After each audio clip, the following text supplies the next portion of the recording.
Assalamualaikum warahmatullahi wabarakatuh. Saya Alma Arfarani dari kelas 8 MIPA akan menceritakan salah satu kisah sahabat Nabi, yaitu kisah Abu Bakar As-Siddiq.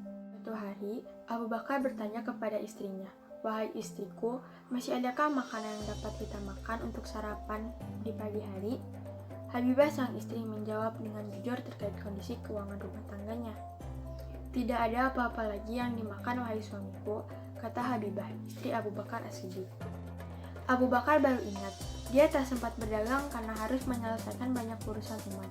Jika tidak berdagang, yang merupakan mata pencariannya, Abu Bakar tak punya pendapatan, padahal dia juga harus bertanggung jawab pada perekonomian keluarga. Kan yang keluar rumah sejak pagi untuk berdagang tak bisa ditemui warga. Hal ini menimbulkan kekecewaan hingga mereka mengadu pada Umar bin Khattab yang berjanji akan meneruskannya pada Abu Bakar As-Siddiq.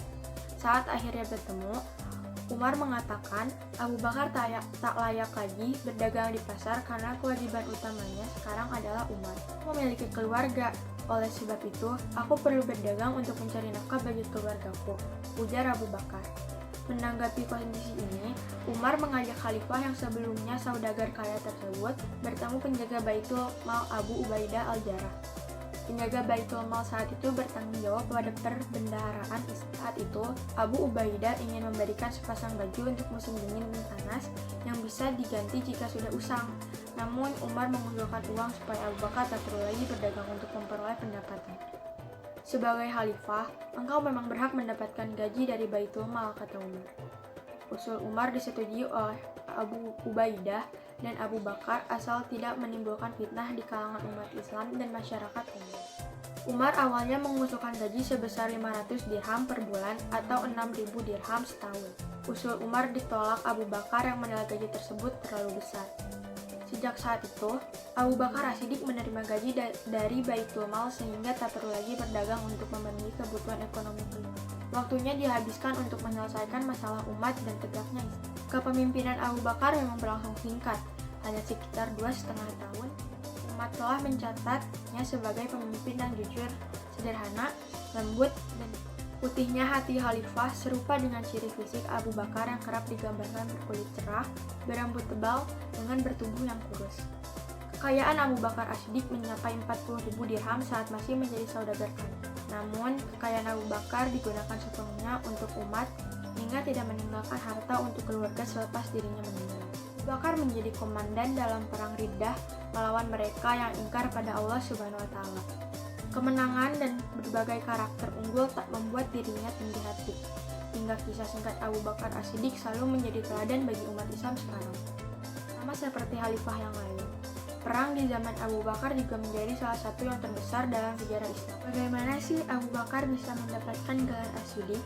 Adapun gelar As-Siddiq diberikan oleh Jibril pada waktu Nabi akan berpisah dengan Jibril pada subuh Isra di Zi-Tuwa, suatu tempat di pinggir kota Mekah, di mana Nabi bersabda, "Ya Jibril, kaumku akan mendustakan aku."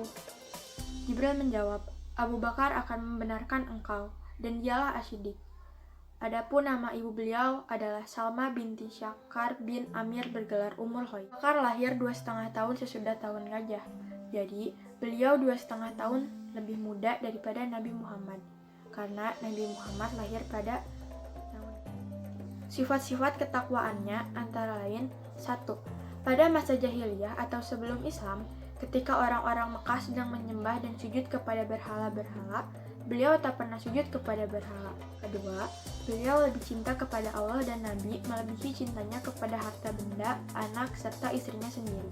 3. Beliau adalah seseorang yang gagah berani. 4. Beliau suka menolong orang miskin, memuliakan tamu, pemurah, lagi sopan santun. 5. Beliau tidak mau makan dan minuman yang diharamkan oleh Allah, sekalipun hanya sesuap nasi dan setetes air. 6. Abu Bakar adalah orang yang paling utama setelah Nabi Muhammad. Keahlian Abu Bakar As-Siddiq antara lainnya: yang pertama, beliau hafal Al-Quran 30 juz. Yang kedua, beliau seorang ahli takbir mimpi. Yang ketiga, beliau ahli pidato dan lancar tutur kata. Yang keempat, beliau paham silsilah keturunan suku Quraisy dan bangsa Arab. Abu Bakar As-Siddiq adalah khalifah atau kepala negara pertama kali sesudah wafatnya Rasulullah. Beliau dipilih oleh sahabatnya dengan suara aklamasi. Beliau adalah seseorang di antara 10 sahabat Nabi yang mendapat jaminan masuk surga. Abu Bakar bukan saja sahabat Nabi, tetapi sebagai mertua Nabi.